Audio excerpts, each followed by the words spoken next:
é um feed da rede social. Essa frase pode gerar algum estranhamento. Pode parecer uma ironia. Ela é mais uma provocação. E ela gera estranhamento porque a gente está acostumado a ouvir, repetidamente hoje em dia, que o feed da rede social não dá conta de exprimir, de representar a amplitude e a complexidade de uma vida real. E isso também é verdade. O feed, ele é uma vitrine, ele é uma ficção, ele é uma distorção da realidade. Mas quem é, no dia a dia, nas nossas relações pessoais, no cara a cara, que traz para a mesa tudo? Pensem aí no primeiro encontro, numa entrevista de emprego. Será que a gente chega e coloca em pratos limpos todos os nossos defeitos, inconsistências, incoerências, faltas? Ou o que a gente faz é uma edição? Traz as nossas qualidades, os pontos positivos. E se a gente traz os pontos positivos, a gente está fazendo certo. É assim que tem que ser. Então, seja na rede social, seja na vida real, o que a gente mostra é sempre um conjunto de recortes selecionados. Pedaços de vivência, pedaços de memórias, agrupados para construir determinado sentido. Quando a gente encontra um outro, o que a gente conta para esse outro é uma história sobre nós mesmos. Sempre parciais, nunca íntegras. E o que o outro me entrega é sempre uma história sobre ele. Nunca íntegra, sempre parcial. E nessa sucessão de troca de histórias, a gente vai construindo o sentido da nossa vida, a nossa identidade, aquilo que nos forma, aquilo que indica quais os caminhos que a gente vai seguir, por onde a gente vai caminhar. E juntos, nesse partilhar de histórias, a gente constrói o caminho da humanidade.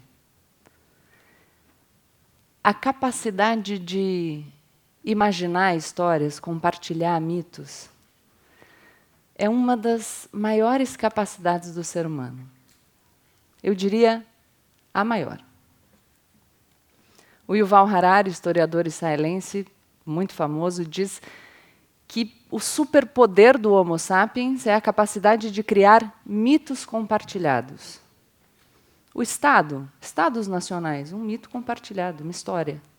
O dinheiro, um mito compartilhado, uma história. Histórias que têm valor porque compartilhadas entre muitas pessoas. A importância da história compartilhada é que sozinhos, numa savana contra grandes animais, a nossa capacidade de vencer uma disputa era extremamente limitada. A gente só consegue prosperar se nós estivermos em grupo. E é um mito compartilhado que permite que tantas pessoas diferentes consigam colaborar em torno de um objetivo comum. E é por isso que o pertencimento é tão importante para a gente. Porque o pertencimento está gravado em cada um de nós como uma questão de vida ou morte. Dentro do grupo, nós sobrevivemos. Fora do grupo, nós estamos arruinados. Ser excluído, na maior parte da história do Homo sapiens, significava não gerar descendentes. E, portanto, nós somos descendentes daqueles que se preocuparam suficientemente com o pertencimento, com serem aceitos, para que conseguissem sobreviver. Só que aí o feed da rede social nos traz um problema significativo. Porque ele ampliou muitíssimo o nosso alcance. Se antes a gente olhava para o entorno imediato, hoje a gente consegue levar o nosso olhar, os nossos olhos e ouvidos muito além. E levando os olhos e ouvidos além, nós encontramos mais espectadores, mas mais espelhos. E nesses espelhos, que decorrem de edições, recortes, a criação de uma ficção editada com determinado propósito, a gente se compara com existências muito diferentes das nossas. Contextos completamente diferentes, desafios completamente diferentes, educações completamente diferentes. E é daí, dessa comparação levada à máxima potência, que nasce em nós, de maneira muito mais sensível e muito mais recorrente, a sensação de inadequação. Mais do que inadequação. A sensação de insuficiência. É quase uma constante nesse mundo das vitrines e das histórias que a gente conta a exaustão para os outros, que nós sintamos que estamos aquém. Todo mundo faz mais, todo mundo é mais. E a gente fica preso no menos. Mas se as histórias que nós contamos dão sentido à nossa vida, qual é o impacto da gente ficar preso no menos?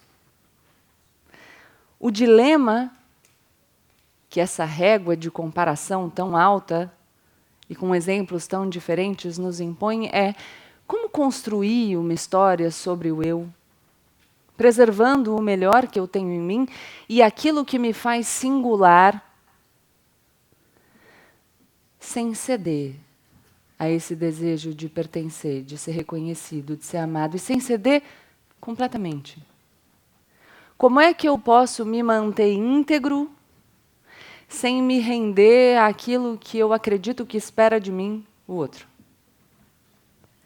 Como é que eu faço para construir a história sobre a minha vida sem deixar que ela seja completamente determinada por aquilo que me acontece? Como que eu faço para pegar de volta a autoria do enredo da minha vida e manter em mim os pedaços essenciais, sem deixar que me convençam a abandoná-los pelo caminho? Eu comecei a me interessar por comunicação muito nova. Porque, desde muito nova, eu aprendi o impacto que têm as histórias que a gente conta. A minha mãe, eu venho de uma família de comunicadores. A minha mãe é fonoaudióloga, a minha avó é cantora lírica. E a minha mãe dizia para mim, desde que eu sou muito nova, uma frase que ficou comigo: você pode dizer o que você quiser, para quem você quiser. Você só não pode desrespeitar ninguém. E essa frase ficou comigo porque ela comunica mais do que pode parecer à primeira vista. Ela diz: exista, ocupe, transmita. Num mundo que tem como regra limitar existências, ela me permitia existir completa e existir em voz alta. Mas foi nessa época também que eu comecei a me entender por gente, que eu vivi um outro fato que marcou profundamente a minha história: a morte do meu pai. O meu pai morreu quando eu tinha 6 anos, num acidente de carro. Assim, do nada. Eu acho que nenhuma criança de 6 anos está pronta para lidar com a morte de um pai. Para lidar com a morte de maneira geral, para elaborar sentido a partir do luto. Mas a vida não pergunta para a gente se a gente está pronto para lidar com aquilo que ela apresenta, né? Ela apresenta. E durante muito tempo, eu fui a menina que perdeu o pai. Durante muito tempo, essa era a narrativa que me organizava no mundo, que dava sentido para a minha existência, que dizia para mim quem eu era. E que me prendia num lugar de dor, de falta, da ausência. E então eu comecei a perceber que falar o que eu quisesse, para quem eu quisesse, incluía, e talvez a principal coisa era falar o que eu quisesse, para quem eu quisesse, incluía falar para mim. Então eu percebi que eu não era a menina que tinha perdido o pai. Eu era a menina que tinha sobrevivido à morte do pai. E o tom muda completamente. Nas nossas interações cotidianas, a gente entrega para o outro pedaços da nossa existência, os outros entregam para nós pedaços da existência deles. Consciente ou inconscientemente, nós estamos sempre selecionando. Comunicar é selecionar. E isso pode ser maravilhoso ou terrível, dependendo do tom que a gente escolhe para a nossa narrativa. Enquanto eu era a menina que perdeu o pai, a minha existência estava limitada por uma tragédia. E nada daquilo que nos acontece, por mais grave que seja, é capaz de definir uma vida inteira, a não ser que nós permitamos que isso aconteça. Quando a gente seleciona os eventos, os trechos da nossa narrativa e organiza de uma maneira que nos confere potência, a gente sustenta aquilo que a gente quer construir e abre a possibilidade de construir uma nova realidade. E, portanto, se a humanidade evolui por meio dos mitos que compartilha, nós caminhamos a partir das histórias que a gente conta sobre a nossa vida. Os fatos da realidade permanecem inalterados. O meu pai morreu com 39 anos num acidente de carro. Eu tinha 6. Mas eu deixo de estruturar a minha narrativa pessoal a partir de um lugar de impotência para um lugar de potência. Dependendo do tom da narrativa, nós estaremos presos numa linguagem de dor ou de resistência, de medo ou de coragem, de amplitude ou de encolhimento. E cada vez que alguém muda a sua própria narrativa pessoal, o mundo muda um pouco. Porque a gente só evolui para uma realidade nova se a gente imagina essa realidade como possível. As histórias sobre o eu são aquilo que constrói o eu. A identidade não é um dado, ela não nasce com a gente. É uma construção constante que a gente alimenta todos os dias, pensando os pedaços da nossa experiência e dando para eles determinado significado. E, portanto, a comunicação é fundamental como força evolutiva a partir daquilo que a gente diz para os outros. Porque a gente pode conduzir os outros em direção àquilo que a gente deseja a partir da comunicação. É também a partir das histórias que eu conto, que nós contamos para os outros, que eles vão decidir se eles vão nos seguir, nos admirar, nos rejeitar. Mas mais importantes que as histórias que a gente conta para os outros são as histórias que a gente conta todos os dias, para a gente mesmo.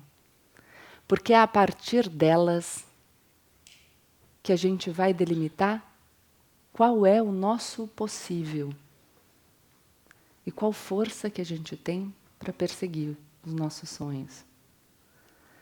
Você não é só quem fala. Você é também e fundamentalmente quem se escuta. aquilo que nós falamos sobre nós mesmos é o que vai fazer com que a gente se torne um algo identificado. Fernando Pessoa, em Tabacaria, tem uma frase que eu adoro, que é: quando fui tirar a máscara, estava pregada a cara. Por tanto tempo, nós caminhamos vestindo a máscara do personagem que nós nos acostumamos a interpretar, que nós finalmente nos tornamos o personagem.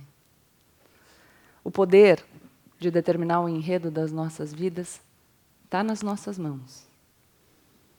Mas até uma história com um tom positivo pode ser difícil de inaugurar, porque a gente se acostuma com o conhecido, ainda que ele diminua o nosso espaço de existência e o impacto que a gente pode fazer no mundo. A minha pergunta é: se as histórias sobre o eu fazem o eu, quem você tem construído com as histórias que você conta para si mesmo todos os dias?